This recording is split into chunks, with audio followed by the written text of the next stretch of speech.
جبل جودی پر کشتی کے رک جانے کے بعد نوح علیہ السلام نے اہل زمین کا حال چال لینے کے لیے ایک کوے کو بھیجا۔ کوے نے زمین پر مردار دیکھے تو ان پر جپٹ پڑا۔ جب اس کے آنے میں تاخیر ہوئی تو آپ نے ایک کبوتر کو بھیجا۔ کبوتر کچھ دیر بعد واپس پلٹ آیا۔ اس کے پاؤں وغیرہ میں کوئی ایسی علامت نظر نہیں آئی جس سے زمین پر پانی کی موجودگی کا علم ہوتا۔ 7 دن گزر جانے کے بعد آپ علیہ السلام نے کبوتر کو دوبارہ بھیجا تاکہ زمین کی حالت کا علم ہو سکے۔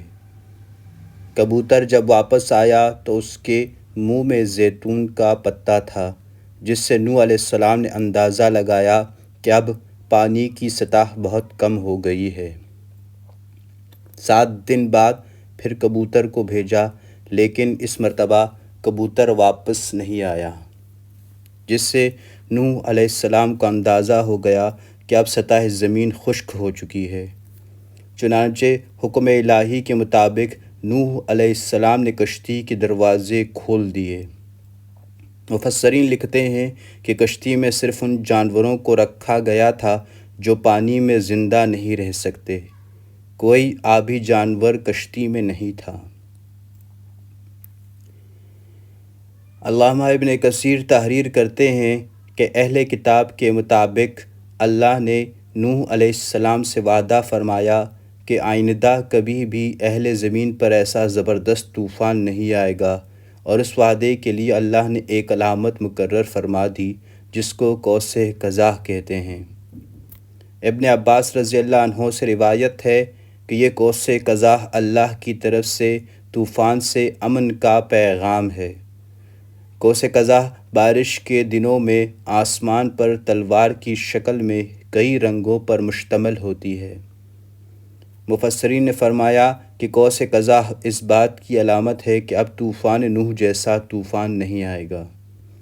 البتہ اکا دکا کہیں طوفان واقعات رونما ہو جائیں تو یہ اس روایت کے منافی نہیں ہیں۔ بحوالہ قصص ابن کثیر صفحہ 113۔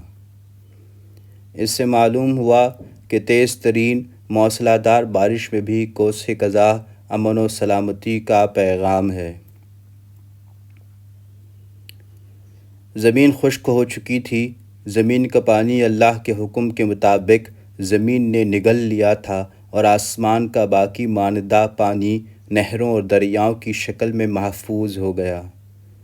نوح علیہ السلام سے کہا گیا کہ اب آپ زمین پر اتریں اور کوئی فکر نہ کریں، کیونکہ آپ کے ساتھ اللہ کی طرف سے سلامتی اور برکتیں ہوں گی۔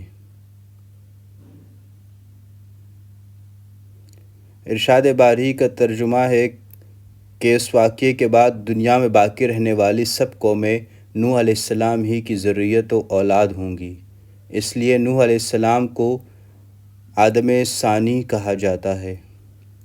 نوح علیہ السلام اپنے رفقا سمیت جودی پہاڑ سے نیچے اترے اور ایک بستی تعمیر کی جس کا نام سمانین رکھا، یعنی 80 آدمیوں کی بستی۔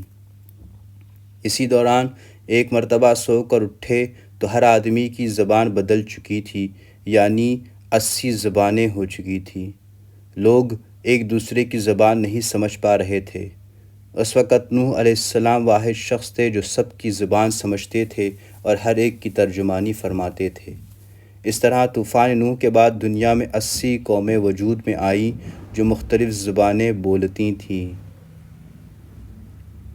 جودی پہاڑ آج بھی اپنے اصل نام سے قائم ہے۔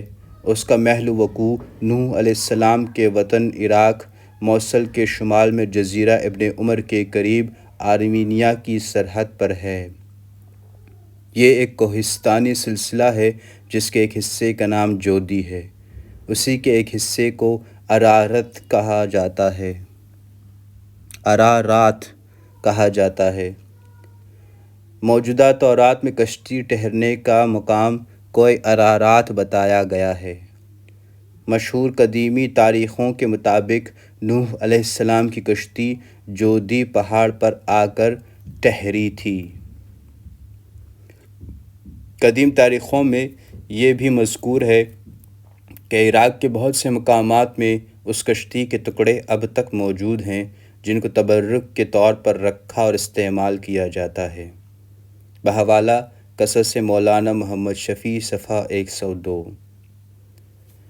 یورپ کے ماہرین کے ایک گروپ نے کشتی کی تلاش میں اپنی تحقیق کا آغاز کیا اور بقول ان کے انہیں ترکی میں واقع ارارات نامی پہاڑ کی چوٹی پر کشتی کی موجودگی کے شواہد ملے۔ مشہور جریدے کرسچن سائنس مانیٹر کے ماہرین کا کہنا ہے کہ ترکی کے مشرقی علاقے میں واقع کوہ ارارات کی 14,000 فٹ بلندی پر کشتی نوح کے آثار پائے جاتے ہیں۔ ترکی اور چین کے سائنسدانوں نے 2010 عیسوی میں اپنی تحقیق کی روشنی میں کوہ ارارات ہی کو کوہ جودھی قرار دیا ہے۔ بہرحال جدید دنیا کے سائنسدانوں کی حالیہ تحقیق نے یہ بات ثابت کر دی کہ قرآن کریم نے 8 سے 1400 سال پہلے کشتی نوح کے رکنے کا مقام کوہ جودھی قرار دیا تھا، وہی صحیح ہے۔ نوح علیہ السلام کا قصہ قصص القرآن کے نہایت ایمان افروز حصوں میں سے ایک ہے، جس کی تفصیل درج ذیل صورتوں میں موجود ہے۔